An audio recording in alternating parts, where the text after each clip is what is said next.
Halo sahabat Gebada, apa kabar semuanya? Berjumpa lagi bersama-sama saya, Pendeta Charles Yonan dari Gereja Bethel Indonesia. Saya sangat senang kita masih boleh setia dan semangat mengikuti Gebada. Hingga pada pasal terakhir kitab 2 Tawarikh ini. Hari ini kita akan membaca 2 Tawarikh pasal 35 dan 36. Di dalam pasal 35 ditampilkan gambaran indah Raja Yosia merayakan Paskah dengan semua orang setelah memperbarui perjanjian dengan Tuhan. Berbeda dengan zaman Hizkia, Yosia merayakan Paskah pada tanggal 14 bulan pertama, sesuai tradisi sebenarnya. Untuk perayaan Paskah, Raja menugaskan imam dan memerintahkan orang Lewi untuk menyiapkan Paskah menurut ketetapan. Yosia mempersembahkan kambing dan domba di antara harta miliknya kepada Tuhan sebagai korban Paskah. Kemudian para panglima pun dengan senang hati mempersembahkan korban bagi rakyat, para imam dan orang-orang Lewi. Dengan demikian Paskah dirayakan di hadapan Tuhan sesuai dengan tata cara dan persembahan mereka sangat melimpah. Penulis Tawarikh menilai bahwa Paskah semacam itu tidak pernah lagi dirayakan di Israel sejak zaman Nabi Samuel. Walaupun penghakiman Yehuda telah ditetapkan Tuhan, Raja Yosia tahu bahwa mengasihi Tuhan dan mematuhi hukumnya adalah hal yang paling berharga. Dia melakukan yang terbaik untuk melayani Tuhan di dalam dan dengan iman hingga akhir hidupnya. Suatu saat, Neko, Raja Mesir, melewati tanah Yehuda untuk pertempuran Karkemis melawan Babel. Ketika itu Neko mengirim utusan kepada Yosia dan memintanya agar tidak menghalangi jalan mereka. Karena itu adalah perintah Allah, namun Yosia tidak mengindahkan perkataan Neko. Dia justru menyamar untuk melawan dia, dan pada akhirnya Yosia mati karena terkena panah musuh. Selanjutnya, di dalam pasal 36 diperkenalkan Raja Yoahas, Yoyakim, Yoyakin, dan Zedekia sebagai raja-raja terakhir Yehuda. Raja Yoahas ditangkap oleh Neko, Raja Mesir, setelah 3 bulan menjadi raja. Kemudian Yoyakim diangkat menjadi raja. Setelah menjadi raja, Yoyakim melakukan kejahatan selama 11 tahun. Lalu Nebukadnezar, Raja Babel datang untuk mengikatnya dengan rantai, kemudian membawanya ke Babel. Kemudian Raja Yoyakin juga ditawan oleh Raja Nebukadnezar setelah 3 bulan 10 hari menjadi raja. Mereka menjadi orang buangan di Babel. Ketiga raja itu naik tahta, tapi melakukan kejahatan dan ditawan di Mesir dan Babel.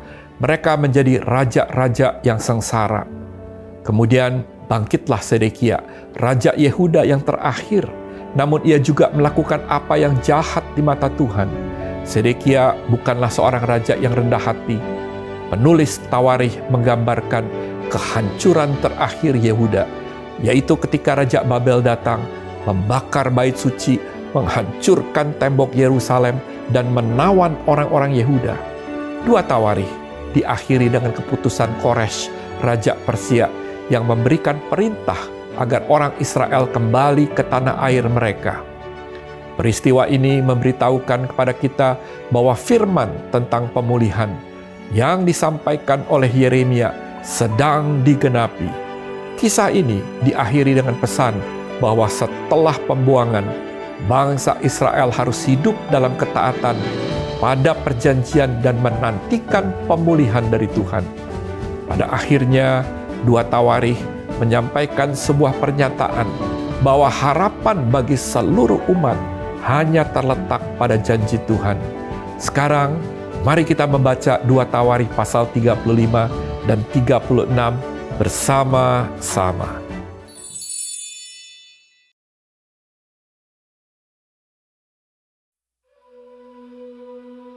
Kemudian Yosia merayakan Paskah bagi Tuhan di Yerusalem. Domba Paskah disembelih pada tanggal 14 bulan yang pertama. Ia menetapkan tugas para imam. dan mendorong mereka menunaikan tugas jabatannya dalam rumah Tuhan. Berkatalah ia kepada orang-orang Lewi yang adalah pengajar seluruh Israel dan orang-orang kudus Tuhan. Tempatkanlah tabut kudus itu di dalam rumah yang telah didirikan Salomo bin Daud, Raja Israel. Tidak usah lagi kamu mengusungnya. Sekarang, layanilah Tuhan Allahmu dan Israel umatnya.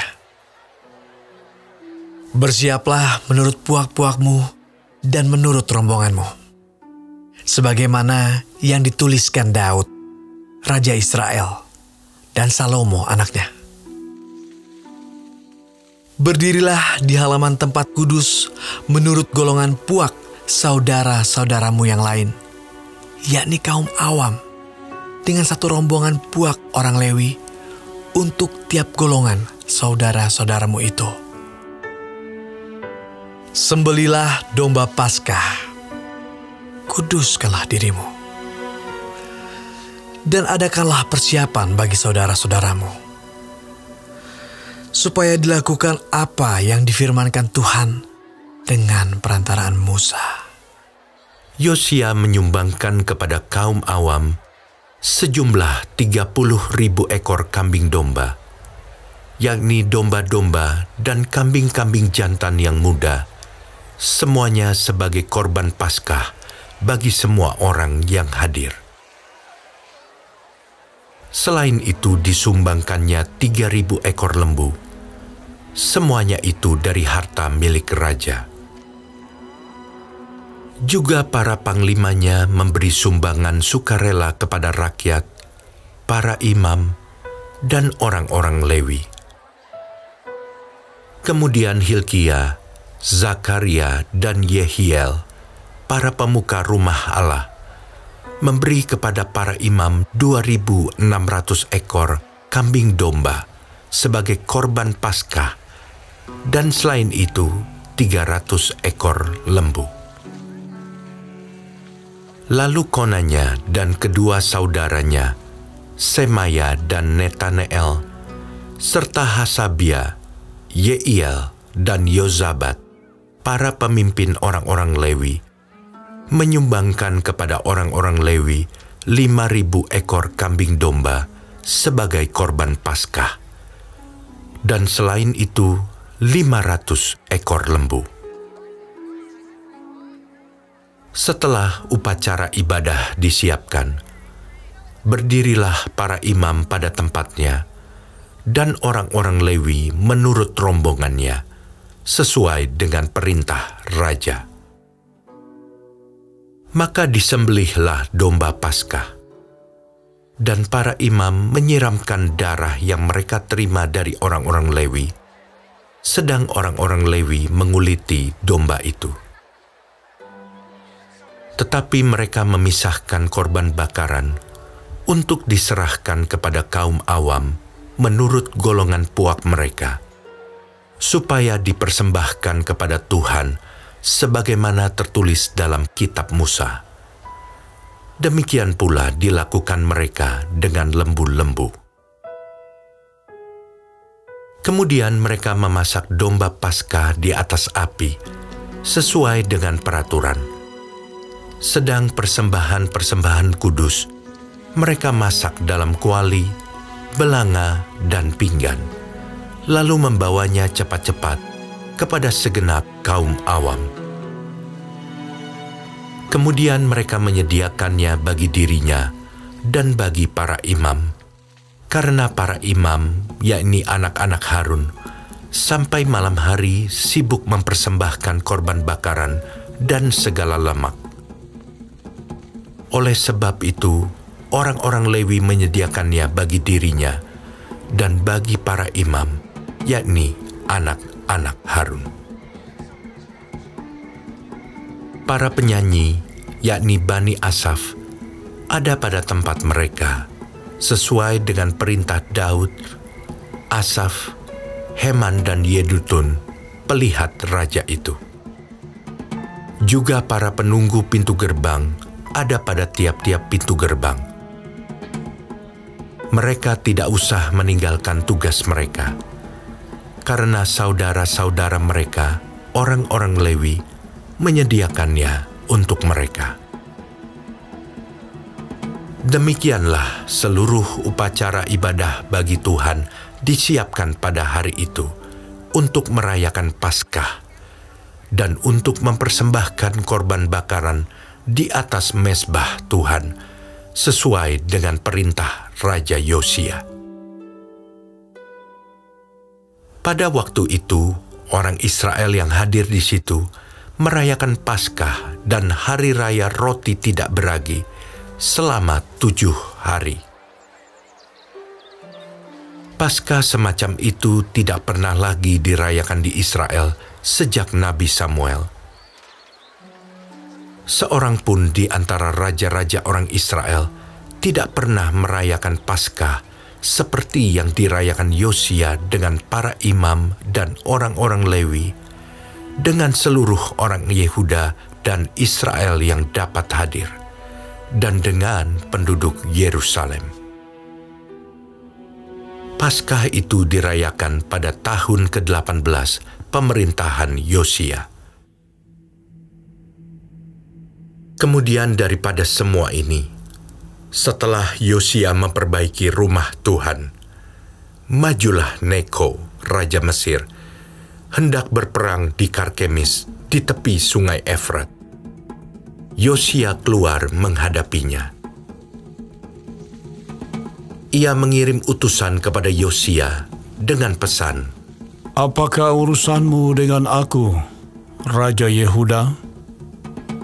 Saat ini aku tidak datang melawan engkau, tetapi melawan keluarga raja yang sedang kuperangi. Allah memerintahkan aku supaya segera bertindak. Hentikanlah niatmu menentang Allah yang menyertai aku, supaya engkau jangan dimusnahkannya." Tetapi Yosia tidak berpaling daripadanya, melainkan menyamar untuk berperang melawan dia. Ia tidak mengindahkan kata-kata Neko yang merupakan pesan Allah, lalu berperang di lembah Megido. Maka pemanah-pemanah menembaki Raja Yosia, dan Raja berseru kepada orang-orangnya, "Bawa aku dari sini, karena aku luka parah." Orang-orangnya mengangkatnya dari keretanya, lalu mengangkutnya dengan kereta cadangannya, lalu membawanya ke Yerusalem. Kemudian matilah ia, lalu dikuburkan di pekuburan nenek moyangnya. Seluruh Yehuda dan Yerusalem berkabung karena Yosia. Yeremia membuat suatu syair ratapan mengenai Yosia. Dan sampai sekarang ini, semua penyanyi laki-laki dan penyanyi perempuan menyanyikan syair-syair ratapan mengenai Yosia. Dan mereka jadikan itu suatu kebiasaan di Israel. Semuanya itu tertulis dalam syair-syair ratapan. Selebihnya dari riwayat Yosia dan perbuatan-perbuatannya yang saleh, yang sesuai dengan yang ada tertulis dalam Taurat Tuhan, yakni riwayatnya dari awal sampai akhir. Sesungguhnya semuanya itu tertulis dalam kitab Raja-Raja Israel dan Yehuda.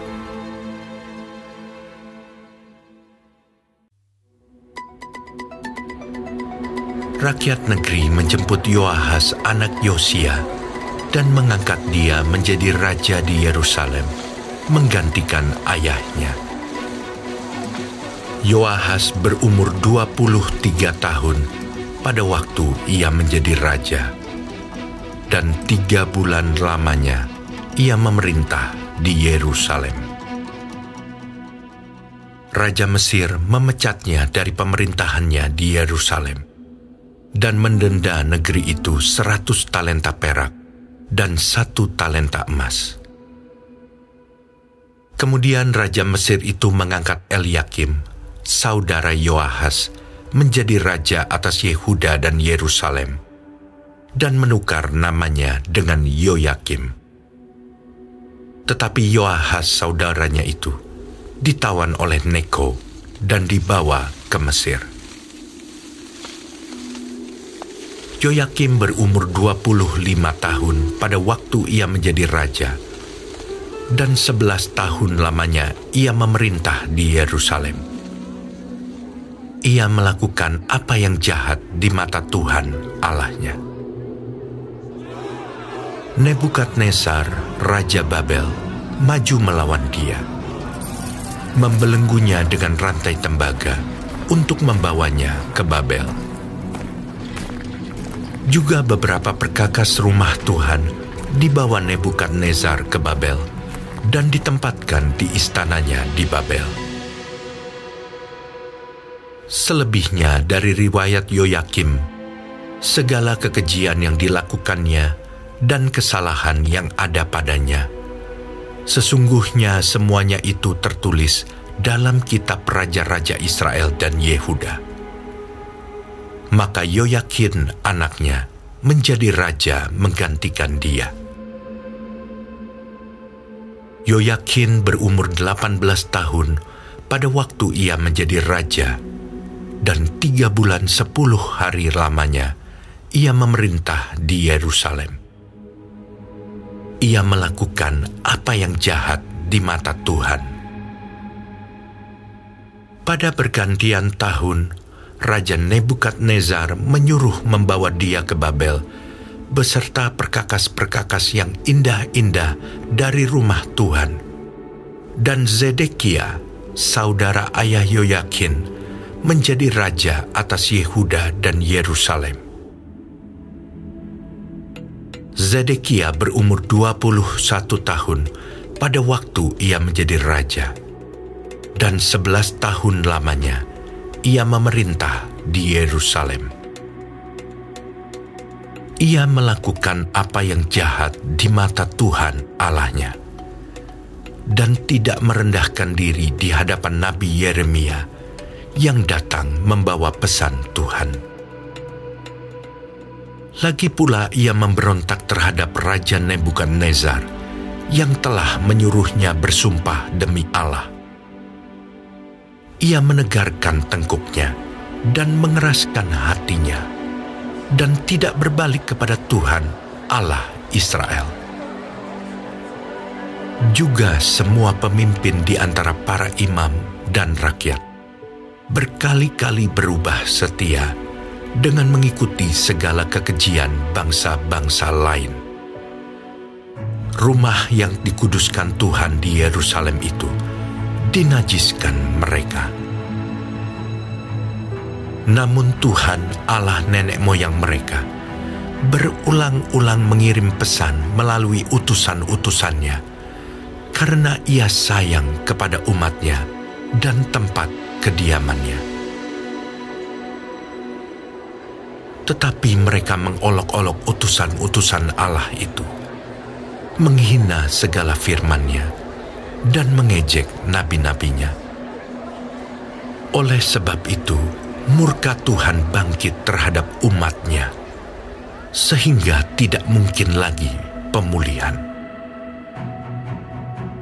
Tuhan menggerakkan raja orang Kasdim melawan mereka. Raja itu membunuh teruna mereka dengan pedang dalam rumah kudus mereka, dan tidak menyayangkan teruna atau gadis, orang tua atau orang ubanan. Semua diserahkan Tuhan ke dalam tangannya.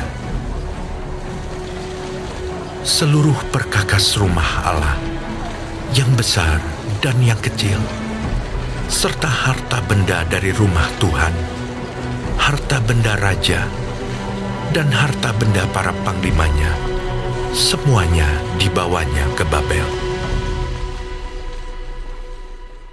Mereka membakar rumah Allah, merobohkan tembok Yerusalem, dan membakar segala puri dalam kota itu dengan api, sehingga musnahlah segala perabotannya yang indah-indah. Mereka yang masih tinggal dan yang luput dari pedang diangkutnya ke Babel, dan mereka menjadi budaknya dan budak anak-anaknya sampai kerajaan Persia berkuasa. Dengan demikian genaplah firman Tuhan yang diucapkan Yeremia, sampai tanah itu pulih dari akibat dilalaikannya tahun-tahun sabatnya. Karena tanah itu tandus selama menjalani sabat, hingga genaplah 70 tahun. Pada tahun pertama zaman Koresh, raja negeri Persia, Tuhan menggerakkan hati Koresh, raja Persia itu, untuk menggenapkan firman yang diucapkan oleh Yeremia. Sehingga disiarkan di seluruh kerajaan Koresh, secara lisan dan tulisan, pengumuman ini. Beginilah perintah Koresh, raja Persia. Segala kerajaan di bumi telah dikaruniakan kepadaku oleh Tuhan, Allah semesta langit. Ia menugaskan aku untuk mendirikan rumah baginya di Yerusalem, yang terletak di Yehuda. Siapa di antara kamu termasuk umatnya, Tuhan Allahnya menyertainya, dan biarlah ia berangkat pulang